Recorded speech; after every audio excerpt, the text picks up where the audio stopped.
नमस्ते दोस्तों, math GK GI channel में आप सभी का फिर से हार्दिक स्वागत है। आज मैं आप लोगों के लिए संख्याओं पर आधारित कुछ प्रश्नों को लेके आया हूं, तो चलिए शुरू करते हैं।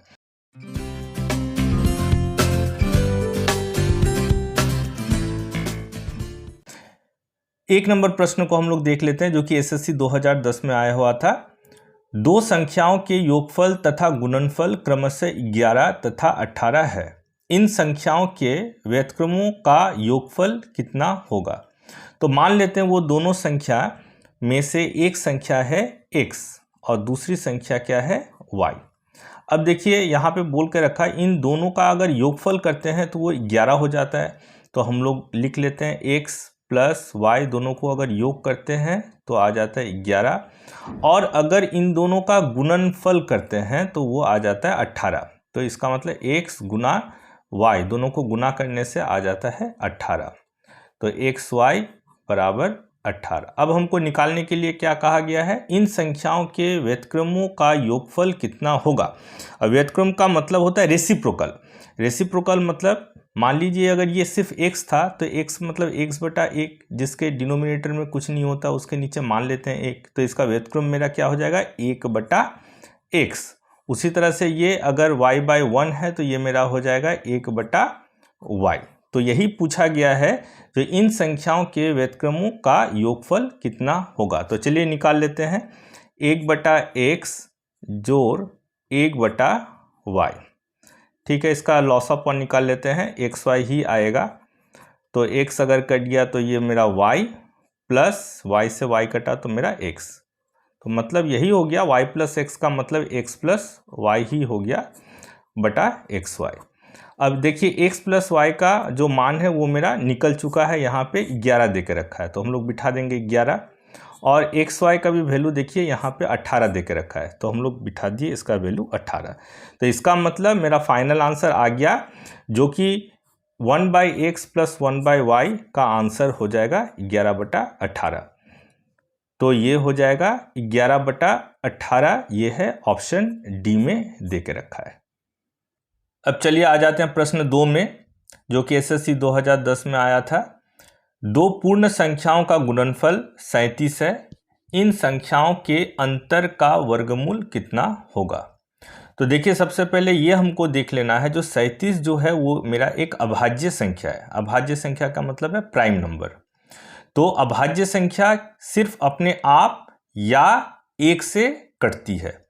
तो इसका मतलब दो पूर्ण संख्याओं का अगर गुणनफल अगर करेंगे तो सिर्फ एक मेरा 37 होगा और दूसरा जो मेरा संख्या होगा ये मेरा एक ही हो सकता है। क्या बोले? जो चूंकि 37 एक मेरा अभाज्य संख्या है, मतलब हो गया प्राइम नंबर, इसलिए वो अपने आप से ही कटेगी या एक से कटेगी। तो चलिए वो दोनों संख्याएं, वो दोनों जो पूर्ण संख्या है वो हमको पता चल गया। अब इन दोनों का गुणनफल हमको कहा गया है 37 है।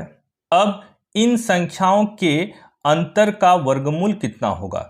तो इसका मतलब हम लोग वैसे ही बिठा देंगे, इन दोनों संख्याओं का अंतर मतलब 37 घटाओ 1, दोनों का अंतर का वर्गमूल मतलब स्क्वायर रूट, इसका मेरा स्क्वायर रूट जो है वो हमको निकालने के लिए कहा गया है। तो 37 से हमारा 1 जाएगा तो हो जाएगा 36।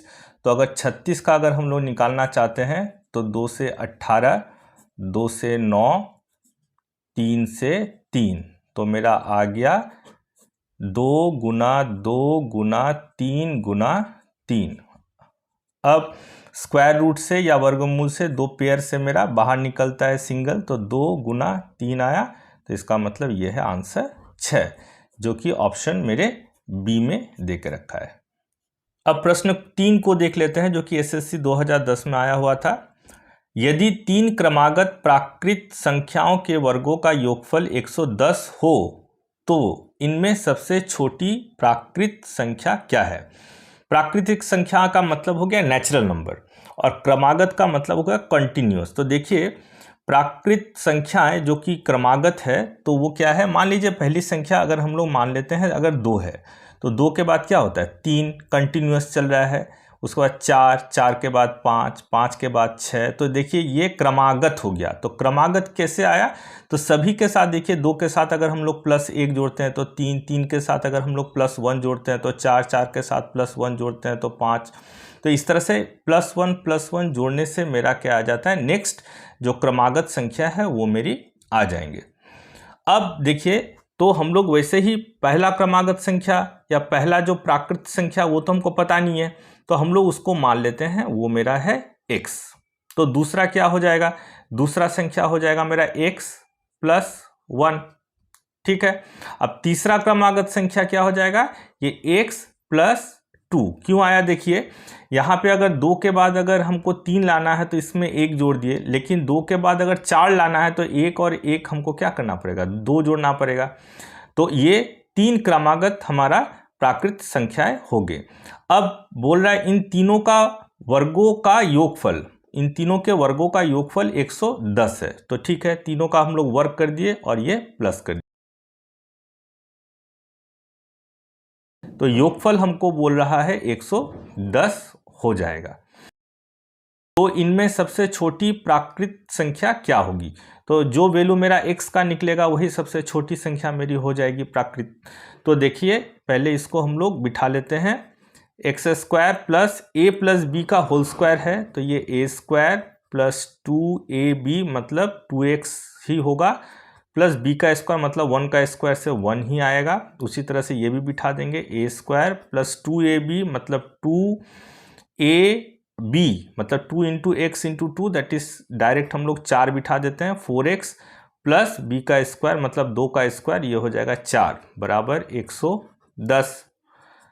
तो x² 3 मिलके मेरा 3x² हो जाएगा, और ये +2x और ये +4x, तो 4 और 2 +6x हो जाएगा। ये 1 और ये 4 मिलके हो जाएगा 5 बराबर 110।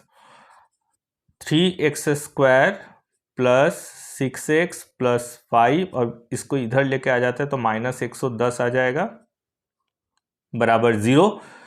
अब 3x² + 6x और ये आ जाएगा -105 बराबर 0। अब इसको हम लोग देखिए इसमें हमको छोटा कर लेते हैं थोड़ा सा। इसमें हम क्या करते हैं, 3 को कॉमन ले लेते हैं।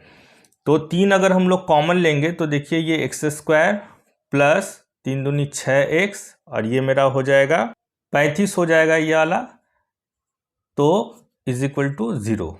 इसलिए क्या हो जाएगा x² + 2x - 35 = ये 0/3। 0/3 का मतलब 0 इधर आ गया। अब इसको हम लोग मिडिल टर्म फैक्टर कर लेते हैं, गुणनखंड इसको हम लोग कर लेते हैं। तो x² प्लस, अब हम लोग कैसे करते हैं, इस 35 को हम लोग क्या कर लेंगे, प्राइम फैक्टर कर लेंगे। तो 5 × 7 = 35, हम लोग का यहाँ घटाव चिन्ह है, मतलब इन दोनों को घटा करके हमको 2 लेके आना है। तो 7 घटाव 5x - 35 बराबर ये 0 था। x² प्लस ये हम लोग ब्रैकेट हटा देते हैं, +7x - 5x - 35 = 0। अब इन दोनों से कॉमन ले लेते हैं और इन दोनों से कॉमन, तो ये कॉमन ले लेंगे तो x आ जाएगा, तो x + 7 और ये मेरा 5 कॉमन आ जाएगा, तो ये भी x + 7 = 0। अब यहाँ पे हमको पता चल जाएगा हम करेक्ट हैं कि नहीं यहाँ तक में। तो ये देखिए दोनों सेम आ गया, मतलब करेक्ट है। अब हम लोग इन दोनों को हम लोग यहाँ से कॉमन ले लेंगे, तो x + 7 और यहाँ पे तब बच क्या गया, x - 5 = 0। अब आइदर दिस वन = 0 या दिस वन = 0, तो x + 7 = 0 या x - 5 = 0। तो x अगर इधर जाएगा तो -7 और x = क्या हो जाएगा, 5। तो यही मेरा होगा। ये माइनस क्यों नहीं होगा, क्योंकि ये मेरा नेगेटिव है, इसलिए ये नहीं होगा। तो x का वैल्यू मेरा कितना है, 5। तो हम लोग पहला संख्या को हम लोग क्या पकड़े थे, पहला संख्या हम लोग पकड़े थे, यहाँ पे हम लोग x पकड़े थे, पहला x पकड़े थे, दूसरा x + 1 पकड़े थे, तीसरा x + 2। तो हम लोग पहली संख्या को x, तो यही सबसे छोटी है, तो x का वैल्यू मेरा कितना आ गया 5, जो कि ऑप्शन डी में दे के रखा है। अब प्रश्न 4 में आ जाते हैं, ये भी 2010 में आया था। 6 क्रमागत प्राकृत संख्याओं में से पहली 3 संख्याओं का योग 27 है, तो शेष 3 संख्याओं का योगफल कितना होगा। तो देखिए पहला 3 का जो संख्या है उसका योग 27 देकर रखा है, तो शेष 3 के संख्याओं का योगफल कितना होगा। तो हम लोग पहले मान लेते हैं जो पहला प्राकृत संख्या जो है क्रमागत, वो पहला है अगर x, तो फिर दूसरा क्या हो जाएगा, दूसरा हो जाएगा x प्लस 1, ये दूसरा हो जाएगा। फिर तीसरा क्या हो जाएगा x प्लस 2, फिर चौथा x प्लस 3, पांचवा x प्लस 4 और छठवां x प्लस 5। तो इससे पहले वाले मैथ में हम लोग जान चुके हैं ये कैसे आया। तो पहला हो गया ये, दूसरा, तीसरा, चौथा, पांचवा और ये छठा क्रमागत प्राकृतिक संख्याएं हैं। अब देखिए पहले 3 संख्याओं का योगफल 27 बोल के रखा, मतलब ये इस तीनों को अगर जोड़ते हैं तो वो आता है 27। तो शेष 3 संख्याओं का योगफल मतलब इसको और इसको जोड़ने से तब कितना आएगा। तो चलिए पहले हम लोग निकाल लेते हैं इन तीनों का जोड़ x plus 1 plus x plus 2, इन तीनों को जोड़ने से आ जाता है 27। कैलकुलेशन कर लेते हैं, 1 2 3, तो 3x हो गया, ये हो गया प्लस 1 प्लस 2, तो मिलके 3 आ गया बराबर 27। तो 3x बराबर 27, ये इधर जाएगा तो घटाओ 3, तो 3x बराबर 24, तो x बराबर मेरा हो गया 24/3, तो कट के आ गया 8। इसका मतलब x का वैल्यू मेरा 8 निकल गया। अब हमको निकालना है शेष 3 संख्याओं का योगफल। चलिए इसको भी हम लोग जोड़ लेते हैं, शेष 3 संख्या जो प्राकृतिक संख्या है। तो x प्लस 3, एक है x प्लस 4 और लास्ट वाला है x प्लस 5। तो जोड़ लेते हैं क्या आता देखते हैं।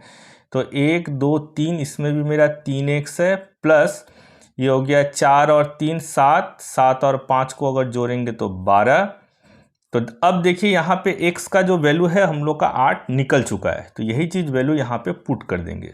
प्लस 12, 8 तिया 24 प्लस 12 तो आया 36। इसका मतलब हो गया अंतिम 3 जो प्राकृतिक क्रमागत संख्या है उसका जोड़फल मेरा हो जाएगा 36, जो कि ऑप्शन मेरे ए में दे के रखा है। अब प्रश्न 5 को देख लेते हैं जो कि एसएससी 2009 में आया था। वह कौन सी संख्या है जिसे 13 से गुना करने पर उसमें 180 वृद्धि हो जाती है।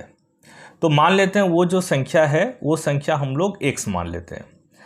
अब बोल रहा है इस संख्या को अगर 13 से गुना कर लेते हैं, मतलब 13 गुना x, तो मेरा क्या हो जाएगा 13x। तो फिर क्या हो जाता है, ये जो संख्या है इस पहले वाले संख्या से 180 की वृद्धि हो जाती है। तो चलिए बिठा देते हैं। तो 13x घटाओ अगर x करेंगे तो मेरा 180 आ जाएगा। अब इसको ये हो जाएगा 12x बराबर 180। तो x बराबर 180 बटे 12, तो 12 एक कम 12, 12 पंचे 60, इसलिए x बराबर 15 आ जाएगा। तो कहा गया जो वो मेरी संख्या क्या है, तो वो संख्या मेरा तब 15 होगा। तो धन्यवाद दोस्तों, इस चैनल को इस तरह से ही आप अपना प्यार देते रहिए और देखते रहिए इस चैनल को। मैं आप लोगों के लिए इसी तरह का जो इम्पॉर्टेंट जो सवाल है उसका समाधान लेके आऊँगा। धन्यवाद।